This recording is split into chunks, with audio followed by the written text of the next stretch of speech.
Hello, algebra fans. Mr. Chu's here with Bare Algebra.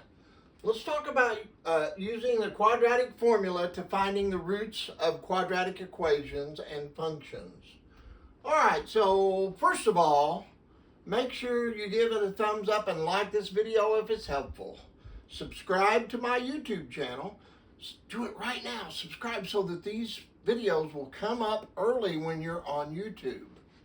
And forward it and share it with your friends and let them know that Mr. Chu wants to help you in algebra. All right, so anytime you use the quadratic formula, your first step, you have to write the equation in standard form. It has to be in standard form. Then you identify three important coefficients in that A, B, and C. C is a constant. And then you use this formula, x equals negative b plus or minus square root of b squared minus 4ac over 2a. All right, so let's work a couple examples, and then I'll have a couple of challenge problems for you to work on, see if you can do them on your own, and then there'll be another video that explains those. And then in the other video, the challenge problems will be the two that I work here. So it doesn't matter which one you watch, or you can watch both of them if you need that extra help. All right, so I just call this one problem 1B. And I call it 1B because this is video 9.05B. So let me correct that up here. So this is the unit 9 in the 5th topic, and B meaning the second video. So you're saying, well, what was the first video? I proved how you come up with this formula. All right, and you can check that out after you subscribe to my YouTube channel. So the first equation is x squared minus 4x minus 12 equals 0. All right, now we have to have a standard form. Well, what is the standard form?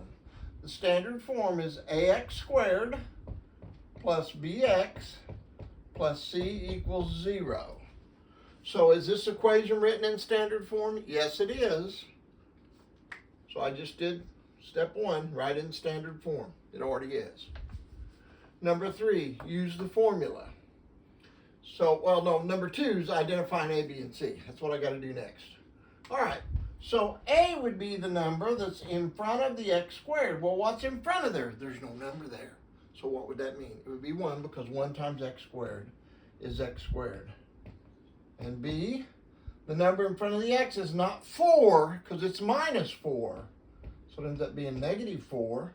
And C is not 12, but negative 12. Now once I have A, B, and C, I can use the quadratic formula now. So x equals negative b plus or minus the square root of b squared minus 4ac over 2a. You might say, how did he ever memorize that? Because I teach my students to sing a song to remember it. When I'm teaching in a regular algebra class, they're all singing songs, and they remember that all the way up through and including college. All right, now I just substitute. I use the substitution property of equality. So my negative b, it's negative of whatever b is, negative 4. Be very careful of those negative signs. Plus or minus the square root of b squared, which is negative 4, in parentheses, squared, minus 4 times a, which is 1, and c, which is, and this equals c here, c, which is negative 12. And then that's all over 2 times a, which is 2 times 1. Okay, so x equals, the opposite of negative 4 is positive 4, plus or minus the square root of negative 4 squared is positive 16. Negative times a negative is a positive. Negative 4 times 1 is negative 4 times negative 12 is positive 48. All over 2. Now I'm just going to continue this over so I don't run out of room when I'm getting to the bottom of the board here. So this 4 plus or minus 16, it's minus times a minus, which made it a positive. See, I looked at that and I immediately knew I made a mistake because I knew I couldn't have a negative underneath that. So negative 4 times 1 is negative 4, and negative 4 times negative 12 is positive 48. And I'm pretty sure I said positive 48 and then wrote negative 48. So 16 plus 48 is 64 over 2. So this means 4 plus or minus square root of 64 is 8 over 2. So you're saying, yeah, but what does that mean? That means I have two answers. 4 plus 8 over 2, or 4 minus 8 over 2. So this is 12 over 2, which is 6, or 4 minus 8 is negative 4. Negative 4 over 2 is negative 2. All right, so now you may say, well, that's fine and dandy, but how do I know that those are right? Well, you can plug them both in. So let's do that. Let's plug them both in and see what happens. So for x equals 6, I have 6 squared minus 4 times 6 minus 12 equals 0. If that's true, it means 6 really is one of the roots.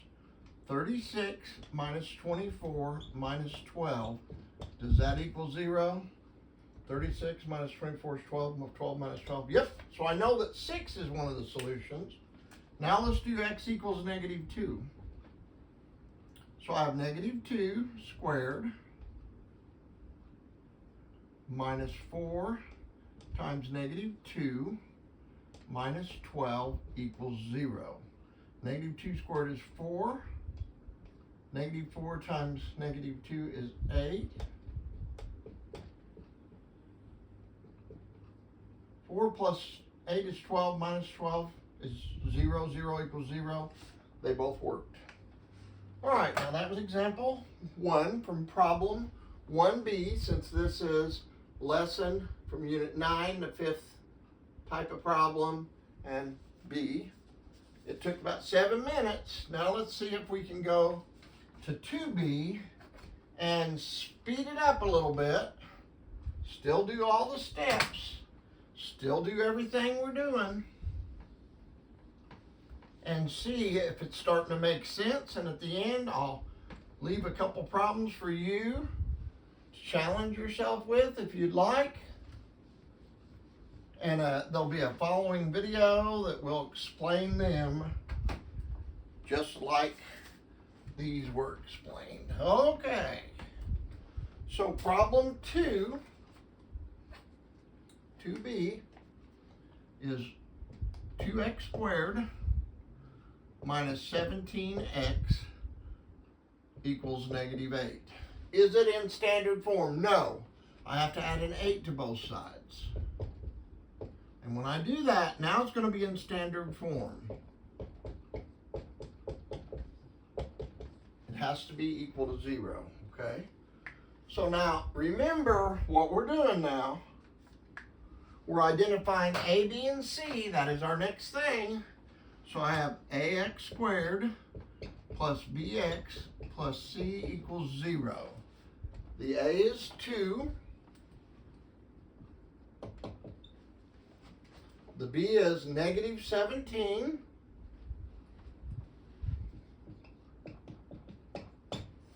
And the C is 8. All right. So now what do? You take this formula and you plug this in. All right. So let's plug it in and see what happens. The opposite of B. So the opposite of a negative 17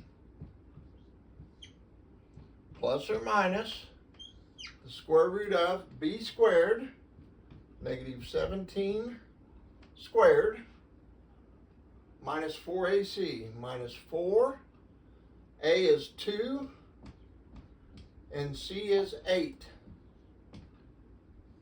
All over 2 times A, which is 2 times 2. All right, let's take and deal with this a little bit. And this was a negative 17, just like I did in my other problem. I always have to make sure I don't mess up on the negative signs. The opposite of a negative 17 is 17. And then I've got negative 17 squared. A negative times a negative is a positive. 17 times 17. 7 times 7 is 49. Carry the 4. 7 plus 1 is 7 times 1 is 7 plus 4 is 11. Hold my place. 7, 1 ends up being 289. So I've got plus or minus the square root of 289 minus 4 times 2 is 8 times 8 is 64, all over 4. Okay, so x equals 17 plus or minus square root of 289 minus 64. So we got 289 minus 64, 225. All over 4. So the square root of 225 is 15. So that's 17 plus or minus 15 over 4. Well, what does that mean? That means that I have two answers, 17 plus 15 over 4, or 17 minus 15 over 4. 17 plus 15 is 32 divided by 4 is 8. Or 17 minus 15 is 2, and 2 over 4 is 1/2. All right, so you're saying, yeah, but do we know if this is true or not? Well, we can take now and plug it in and see if it's true. So let's do the 8 first. So if x equals 8, then I've got 2 times 8 squared minus 17 times 8 equals negative 8. I'm just going to use my original one up here. So this is 2 times 64 minus 8 times 17. 8 times 7 is 56. Carry the 5. 8, 13. 136 equals negative 8. 2 times 64 is 128 minus 136. Does that equal negative 8? Sure does. Plug that in a calculator if you want to check me any closer. All right, so we go for x equals 1/2 now. It's 2 times 1/2 squared minus 17 times 1/2 equals negative 8. Now people will freak out because of all the fractions. So this is 2 times 1/4, because 1/2 squared is 1/4, which is 1/2, minus, this is 17 halves. Does that equal negative 8? That equals negative 16 halves, and that equals negative 8. So that is true, which means they both are the roots, and the roots of a problem means that that's where the graph of that quadratic crosses the x-axis. All right, so now I'm going to put your couple challenge problems up.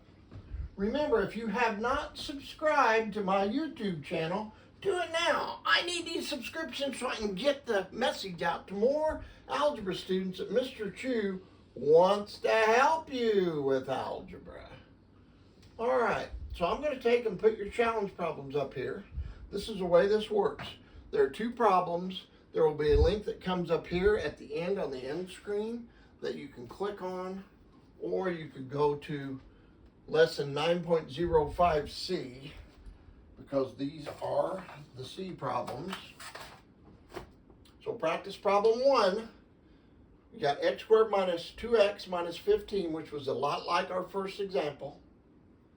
And problem 2C, 2x squared plus 11x equals 6. Use the quadratic formula, which is right here. Try those.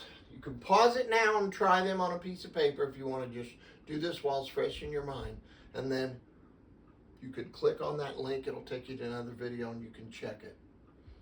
Other than that, I will continue with the next video. Remember, I'm Mr. Chu. This is Bear Algebra. Remember to subscribe to my channel, give it a thumbs up, like my videos, share them with your friends, and tell your friends, hey, we're going to make it through algebra because Mr. Chu is going to help us. And remember, I'm Mr. Chu, and I do my videos to help you understand the algebra. We'll see you in the next video. Have a great day.